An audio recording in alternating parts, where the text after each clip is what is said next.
Okay, I'm going to help Samuel clean up his room. We're going to pick up these toys, and he is really good about helping me clean up his toys and take care of things. And I've got to say, out of the 3 kids, him being the boy, the other 2 are girls, he is by far the cleanest, which I think is hilarious. Please comment below if you have a son that's cleaner than your daughters. So we're going to pick up these toys and then dust and then vacuum.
So now we're moving on to my room. I'm going to wash the windows and then I'm going to dust and vacuum.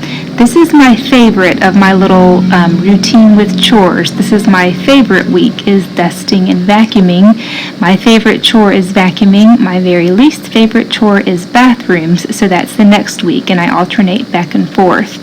I hate the bathrooms because I hate cleaning the showers. I don't know what it is, but I just feel like I can never get it good enough. So comment below and let me know what's your favorite chore and what is your least favorite chore.